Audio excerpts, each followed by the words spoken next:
Ron Paul is coming up in the two final segments. Congressman Ron Paul talking about this whole world government announcement and his auditing the Fed hearings that are going on. Key information on that front. But Jason Burmis is going to be live 9 to midnight Central. If it's not on your local AM and FM. 6 to 9, Alex. That's right. I used to be, yeah. What time did I say? 9 to midnight. That's when I used to be on as a rebroadcast. You're going to be on 6 to 9. Got it backwards there. And so when this show ends, you'll be able to hear that. And they're going to have Luke back on. We're going to have Rob Dew also on if he wants to stay and do that.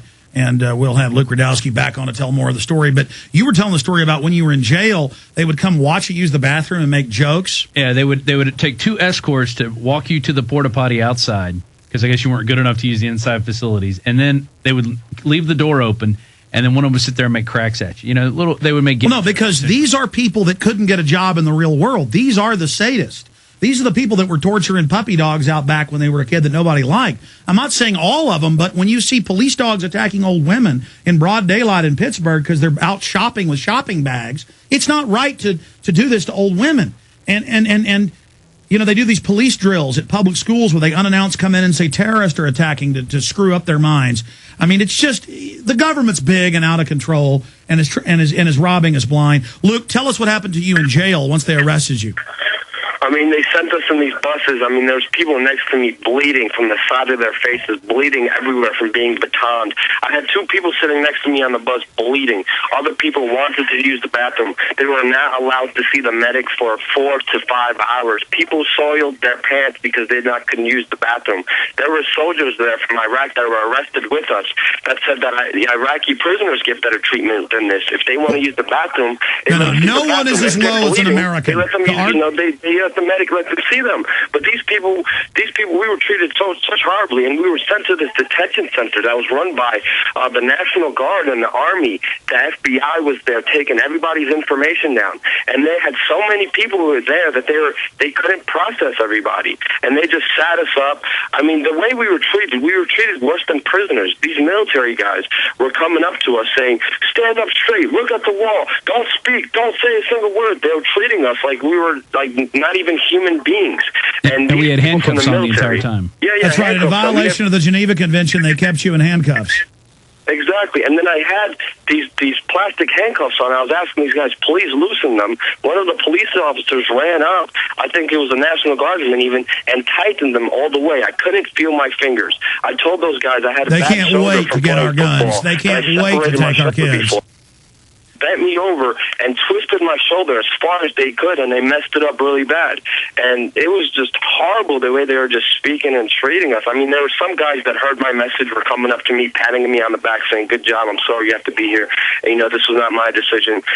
These guys are just telling us what to do, but I'm really sorry." Well, let's be clear, Luke. The military was in charge. The FBI was in charge. They announced that they were running the Threat Integration Center.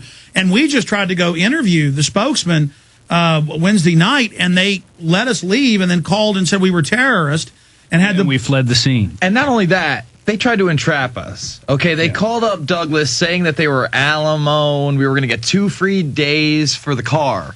No.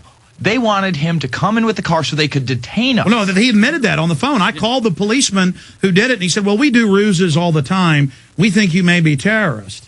And I said, so because we went to where they said the spokesman was. This is, I mean, folks, this is secret police. They're everywhere. It's called Northcom. They're now all over the country from coast to coast. The YouTube videos are pouring in. Army, Marines, National Guard running checkpoints, searching kids at high school basketball games. I mean, they're getting us ready for total takeover, Luke. Crazy thing is, they sat me up in a section, and then they were taking me out, and they were taking me on the bus to state prison for some reason. It was me and Lee from We Are Change Chicago that were sent on this bus. And as we're going on this bus, there's these people in these black uniforms, not with the National Guards. I'm like, who are you guys with? Are you guys with Blackwater? He's like, yeah, you should thank Blackwater, because if you didn't have Blackwater, you wouldn't have any freedom. I'm like, what are you talking about? Blackwater rapes little women and children in Iraq. And they're like, you're crazy. They threw me in the bus, shoved me in the bus. We went all the way down to the bus to the state prison.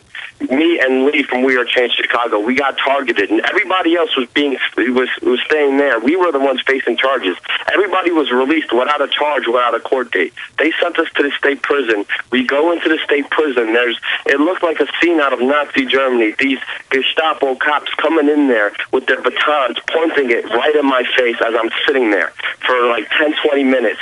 They take me out, strip search me, go through every little thing that I have, went through everything, treating us, pushing us around, not even, guiding us, but shoving us everywhere we were supposed to go, shoving us against Because you're an American that dare stands up to the foreign bankers. And in closing, Luke, you'll cover this more 6 to 9 with Jason Burmas tonight. We can even have you co-host if you want.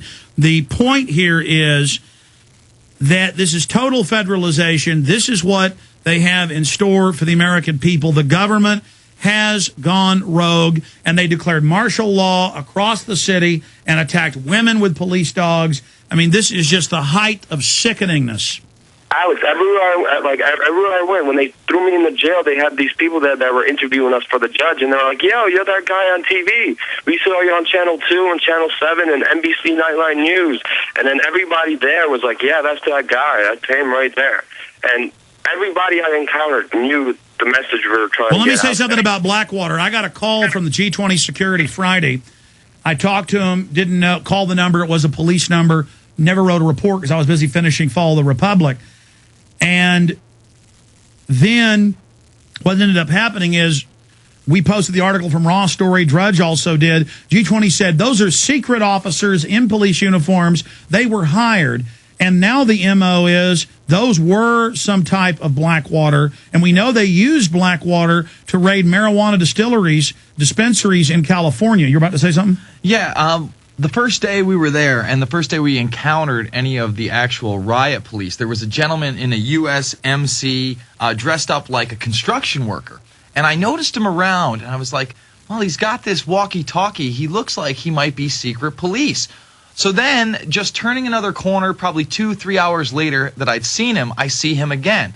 And I filmed him, and I filmed his red truck and the license plate. While me and Rob Dew were at the facility awaiting to talk to a spokesperson, 5 other red trucks, the same exact make and model as the one that gentleman had, come rolling out of the... Oh, yeah, we've been to urban warfare drills where they have the Marines and Army in plain clothes. And again, you go, can I talk to your media person? You're on a terror list for the rest of your life. I mean, these people are sick. They hate this country. They think we're Iraq, and they literally will do to us and our women what they've done to the Iraqis, killing over 1 million of them. This government is rogue and criminal. Guys, Ron Paul's coming up, but in 30 minutes, Luke's going to be back on with Jason Burmas. If it's on our local AM and FM, 6 to 9, Infowars.com on the audio and video streams at prisonplanet.tv. Great job, all of you. Great job, Luke Radowski. We'll see you then, Luke. Good job. Thank you so much. Really you bet. WeAreChange.org. I got a court case Wednesday. We need all your help and support to get through this and fight for the First Amendment. We're out of time for this segment. You're going to be back up when the next show comes on. I wanted to throw this out, too, before we ended this interview, this live interview, and go to Congressman Ron Paul. My new film, Fall of the Republic, details how this is criminal, how a criminal group of bankers have taken over, how they're setting up the carbon tax, the secret police, the Boy Scouts, the Girl Scouts as spies, the local communities being taken over by the feds. It's on pre-sale now. It ships October 21st. Get your order in now for Fall of the Republic, and it will ship to you first. Hello, friends. This is Alex